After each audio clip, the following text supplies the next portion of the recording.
नमस्कार दोस्तों, आप देख रहे हैं दोस्तों अल्पाइन क्लासेस। दोस्तों आज हम लोग पढ़ेंगे रॉयल्टी चैप्टर के बारे में। रॉयल्टी चैप्टर एक बहुत ही सिंपल टॉपिक है। इसको हम लोग हिंदी में, रॉयल्टी को हम लोग बेसिकली हिंदी में दोस्तों क्या बोलते हैं, अधिकार शुल्क बोलते हैं, ठीक है ना। इसको हिंदी में क्या बोला जाता है, अधिकार शुल्क बोला जाता है, ठीक है ना। इसको हिंदी में बोला जाता है अधिकार शुल्क, ठीक है ना। तो यह चीज़ आपको ध्यान रखना है कि इसको हिंदी में अधिकार शुल्क के नाम से भी जाना जाता है, ठीक है ना।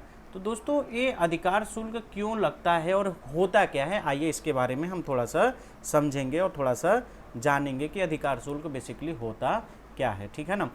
दोस्तों जैसे मैं बता दूं कि सपोज करते हैं कि ये जो बुक है मैंने लिखा हुआ है, ठीक है ना। इस बुक को मैंने लिखा हुआ है। तो अब हम करेंगे क्या दोस्तों कि हम इसको किसी पब्लिशर को दे देंगे कि आप अपने हिसाब से बुक छापो। उसका कुछ सर्टेन परसेंट कुछ कमीशन, जितना ज़्यादा प्रोडक्शन करोगे, जितना ज़्यादा आप सेल करोगे, उसका कुछ सर्टेन परसेंट हमको कमीशन देना। इसको हम लोग रॉयल्टी बोलते हैं, ठीक है ना। तो रॉयल्टी मतलब आपको समझ में आ गया होगा कि टेंजिबल या इंटेंजिबल कोई प्रॉपर्टी हम उसको एक अधिकार दे देते हैं कि तुम अपने हिसाब से उसको यूज़ करो, फिर उससे होने वाले प्रोडक्शन का कुछ पार्ट हमको भी मिलेगा। उसी को हम लोग रॉयल्टी या अधिकार शुल्क के नाम से जानते हैं। जैसे आप समझ सकते हो कि जो पट्टा होता है ना, पट्टा आप नाम सुने होंगे। पट्टा का मतलब क्या होता है दोस्तों, पट्टा का मतलब होता है लीज, जिसको हम लोग बोलते हैं। मतलब हम अपना कुछ ज़मीन है ना, किसी ब्रिक मेकिंग, ईंटा निर्माण करने वाले व्यक्ति को दे देते हैं, उसमें से वो ईंटा निकालता है ना, बनाता है। उसका कुछ सर्टेन परसेंट पर 1000 के हिसाब से हमको भी कमीशन देता है, जिसको हम लोग क्या बोलते हैं, रॉयल्टी होता है। अच्छा, रॉयल्टी और रेंट में डिफरेंस क्या होता है। रॉयल्टी प्रोडक्शन के बेसिस पे होता है, रेंट आपका क्या होता है, मंथली होता है, मतलब टाइम की बेसिस पे होता है, ईयरली होता है, वीकली, ऐसे, ठीक है ना। बट रॉयल्टी आपका क्या होता है दोस्तों, रॉयल्टी प्रोडक्शन के बेसिस पे दिए जाते हैं, ठीक है ना।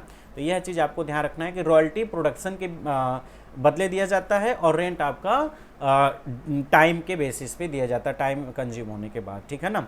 अब ध्यान रखना है कि आपको थोड़ा सा आइडिया लग गया होगा कि रॉयल्टी क्या होता है, ठीक है ना।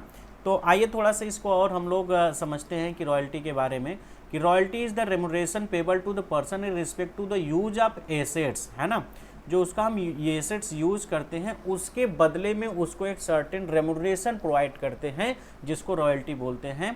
और सबसे इंपॉर्टेंट पॉइंट कि रॉयल्टी क्या होता है, royalty it is a nominal account. यह क्या होता है, एक नॉमिनल अकाउंट होता है, ठीक है ना। रॉयल्टी क्या होता है, एक नॉमिनल अकाउंट होता है। यह चीज़ आपको ध्यान रखना है कि रॉयल्टी क्या है दोस्तों, रॉयल्टी एक नॉमिनल अकाउंट, नाम मात्र का खाता होता है, ठीक है ना। चलिए, अब कितने टाइप के रॉयल्टी हो सकते हैं उसके बारे में हम लोग पढ़ेंगे। जैसे आपका माइनिंग रॉयल्टी हो सकता है ना, जो खदान वाले होता है कि जितना ज़्यादा कोयला आप निकालोगे, उससे प्रोडक्शन करोगे, उसका सर्टेन परसेंट कमीशन देना होगा। ब्रिक मेकिंग मतलब ईंटा निर्माण करने वाली जो कंपनियां होती, जितना ईंटा निर्माण करेंगे आपके ज़मीन से, उसका सर्टेन परसेंट कमीशन हम आपको देंगे। ऑयल वेल्स रॉयल्टी, जितना ज़्यादा हम तेल निकालेंगे अंदर से, उसका कुछ सर्टेन प्रोडक्शन का जो प्रॉफिट होगा उसका पार्ट हम आपको देंगे। पेटेंट रॉयल्टी, पेटेंट क्या होता है दोस्तों, जब हम कोई नया चीज़ इन्वेंट कर लेते हैं, खोज लेते हैं, तो जैसा कि उसके पहले कोई और नहीं इन्वेंट किया होता है, तो हम उसको क्या करते हैं, गवर्नमेंट से लाइसेंस ले लेते हैं कि ऐसा कोई डुप्लीकेट ना बना पाए। अगर वो बनाए तो हमसे विदाउट परमिशन, मतलब बिना परमिशन को हमसे ना बना पाए, बनाएगा तो हमसे परमिशन लेगा तभी, ठीक है ना। नेक्स्ट है दोस्तों कॉपीराइट रॉयल्टी, ठीक है ना। नेक्स्ट क्या है दोस्तों, कॉपीराइट रॉयल्टी। कॉपीराइट आपका बुक के केस में होता है कि जैसे हमने बुक लिख दिया और पब्लिशर को दे दिया, पब्लिशर क्या करेगा, उस बुक को छापेगा, उसका कुछ सर्टेन परसेंट कमीशन हमको देगा, ठीक है ना।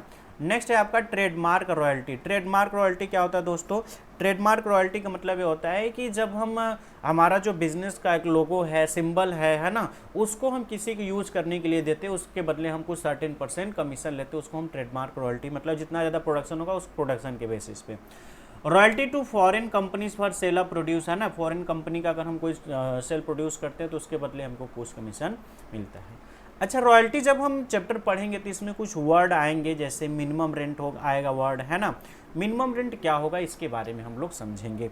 मिनिमम रेंट वह एक मिनिमम अमाउंट होता है जो कि इसमें बेसिकली दो पार्टीज होते हैं। सबसे पहले तो रॉयल्टी में कितने पार्टीज होते हैं इसको आपको ध्यान रखना होगा कि इसमें दो पार्टीज होते हैं ना। यहाँ पे हमने नोट्स में नहीं लिखा है, बट कोई नहीं, हम लोग अलग से यहाँ पे दिखा देंगे कि इसमें कितने पार्टीज होते हैं दोस्तों। रॉयल्टी में दो पार्टीज होते हैं। कौन कौन पार्टीज होता है, आइए इसके बारे में हम लोग देखते हैं कि इसके जो पार्टीज होते हैं, दो पार्टीज होता है। कौन कौन होता है, एक हो जाएगा दोस्तों लेसी, है ना, एक हो जाएगा लेसी और एक हो जाएगा लेसर, ठीक है ना। एक क्या हो जाता है, एक हो जाता है लेसर हो जाता है और एक हो जाएगा लेसी हो जाएगा, ठीक है ना। लेसर को हम लोग लैंडलॉर्ड भी इनके नाम से जानते हैं, लेसर को हम लोग लैंडलॉर्ड या फिर ओनर जो होता है उसको हम लोग लेसर के नाम से जानते हैं, ठीक है ना। अब ध्यान रखना इसमें कि जो लेसी कौन होता है, जो अधिकार ले रहा है यूज करने के लिए, उसको लेसी उस अधिकार के बदले जो उन्होंने जो लिया, उन्होंने जो राइट लिया उसके बदले उनको कुछ कमीशन देगा लेसर को। तो लेसर क्या होते हैं, ओनर होते हैं, ठीक है ना। तो अब लेसी सपोज करते हैं कि प्रोडक्शन करता है, प्रोडक्शन कभी कम होता है कभी ज़्यादा होता है, तो मालिक को हमेशा लॉस होगा ना, वो कहेगा कि देखो हमको लॉस ही हुआ, ठीक है ना, तो उसको तो रॉयल्टी मिल ही नहीं पाएगा। तो मालिक क्या करता है, बोलता है कि एक सर्टेन % हमको अमाउंट तो आपको देना ही पड़ेगा, ठीक है ना। मतलब लेसी से कहेगा कि आप एक सर्टेन अमाउंट क्या करोगे, फिक्स कर लोगे, जो कि आपको देना ही पड़ेगा, चाहे आपको प्रॉफिट हो चाहे लॉस हो, उससे हमको मतलब नहीं होगा। जैसे उन्होंने बोल दिया कि 10,000 आपको हमको ईयरली बेसिस पे रॉयल्टी आपको देना पड़ेगा, चाहे आपका प्रोडक्शन हो या ना हो, उससे हमसे मतलब नहीं है। अगर 10,000 से ज़्यादा का रॉयल्टी आ रहा है तो हमको पूरा का पूरा 12,000 आया तो 12,000 हमको मिलेगा, 15,000 आया तो 15,000 मिलेगा। बट अगर के 10,000 से कम 8,000 रॉयल्टी बनती है तो आपको कम से कम 10,000 रुपये देना पड़ेगा। तो मतलब मिनिमम रेंट लेसी और लेसर के बीच में वह एग्रीमेंट होता है कि हम इससे कम पैसे तो हम आपको देंगे ही नहीं, मतलब जब भी देंगे इससे ज़्यादा देंगे या तो इसके बराबर हमेशा आपको पैसे देंगे। सर अगर रॉयल्टी होता है, सपोज करते हैं सर रॉयल्टी होता है 10,000, ठीक है ना, रॉयल्टी होता है 10,000 बट मिनिमम रेंट डिसाइड किया गया था 15,000, ठीक है ना। रॉयल्टी होता है 10,000 बट मिनिमम रेंट डिसाइड किया गया था 15,000, तो 5,000 जो ये लॉस हुआ है, ये जो 5,000 लॉस हुआ है लेसी को, क्या वो लॉस मान लिया जाएगा। अब यह लेसर के ऊपर डिपेंड करता है कि उसको आगे आने वाले ईयर्स में चांस देगा कि नहीं देगा। अगर आने वाले ईयर्स में चांस देगा कि जो तुमको लॉस हुए हैं 5,000, आप ज़्यादा प्रोडक्शन करके हमको 15,000 से ज़्यादा अगर आपका प्रोडक्शन हो जाता है, देखो प्रोडक्शन तो बहुत ज़्यादा होगा बट जो उसके हिस्से का ना 2% 5%, अगर आप उससे ज़्यादा प्रोडक्शन कर लेते हो, है ना, 15,000 से ज़्यादा हमारी रॉयल्टी आती है, तो आप उतना पैसा आप अपना क्या करना, रिकूप कर लेना, मतलब काट लेना, ठीक है ना। जैसे अगली बार नेक्स्ट टाइम अगर के 18,000 रुपये का रॉयल्टी होती है, ठीक है ना, सपोज करते हैं नेक्स्ट टाइम में उसका कितना रुपए का होता है, 18,000 की रॉयल्टी होती है, तो क्या करेगा 3,000 रुपये वह रिकूप कर सकता है, बिकॉज 15,000 तो उसको देना ही मिनिमम रेंट में, 3,000 वो क्या करेगा, रिकूप कर सकता है। मतलब वो उसका जो 5,000 लॉस था 3,000 भरपाई कर लिया गया, अभी भी 2,000 उसका बाकी है। अगर वो चांस नहीं देगा तो क्या होगा सर, चांस नहीं होगा तो सीधे हम लोग प्रॉफिट एंड लॉस में ट्रांसफर कर देंगे। अगर चांस देगा तो उसको क्या किया जाएगा, कैरी फॉरवर्ड करेंगे नेक्स्ट आने वाले ईयर्स में, ज़्यादा प्रोडक्शन करने के बाद उस मिनिमम रेंट से जो कम पैसा था, जिसको हम लोग शॉर्ट वर्किंग बोलते हैं, वह क्या कर सकता है, रिकूप कर सकता है, ठीक है ना। सर शॉर्ट वर्किंग कैसे निकलता है, आगे आपका फार्मूला बताया हुआ है कि शॉर्ट वर्किंग होता क्या है। बेसिकली जो मिनिमम रेंट डिसाइड किया गया है, ठीक है ना, शॉर्ट वर्किंग क्या होता है दोस्तों, जो मिनिमम रेंट डिसाइड किया गया है उससे कम अगर के रॉयल्टी होती है, ठीक है ना, जैसे मिनिमम रेंट डिसाइड किया गया है 10,000 और रॉयल्टी आपका 8,000 ही होता है, तो 2,000 रुपये जो कम हो गया उसी को बोलेंगे शॉर्ट वर्किंग, ठीक है ना।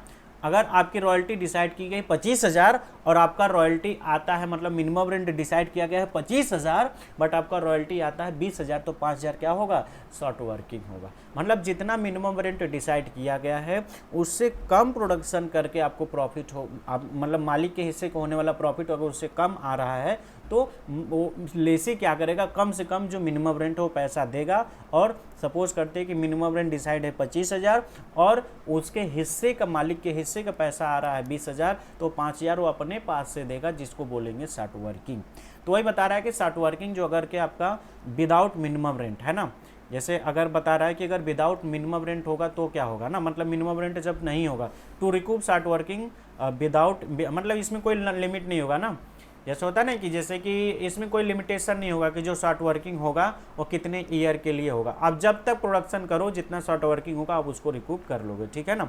अब कह रहा है कि with minimum rent recoup short working with, मतलब कि अगर मिनिमम रेंट है और शॉर्ट वर्किंग हो रहा है तो उस केस में एक टाइम लिमिट दिया जाएगा कि आप 5 साल के अंदर अगर क्या आपका शॉर्ट वर्किंग हुआ है तो हम रिकूप करने का चांस देंगे। आप हमेशा ही कहोगे कि हमारा शॉर्ट वर्किंग हो रहा, हमारा शॉर्ट वर्किंग होगा, तब तो उसका बिजनेस बंद हो जाएगा ना जी। मतलब वो हमेशा कहेगा कि हम सर हमको शॉर्ट वर्किंग हो रहा है, सर हमको शॉर्ट वर्किंग हो रहा है, तो कहेगा इससे अच्छा तुम अपना कॉन्ट्रैक्ट खत्म करो, हमारा ज़मीन वापस कर दो, या फिर जो भी हमने तुमको दिया वो हमारा पेटेंट वगैरह जो भी दिया हुआ ट्रेडमार्क हमारा वापस कर दो, हम अपना खुद देख लेंगे, ठीक है ना। तो वही एक पर्टिकुलर टाइम दिया जाता है या फिर अनलिमिटेड टाइम, दोनों केस हो सकते हैं, ठीक है ना।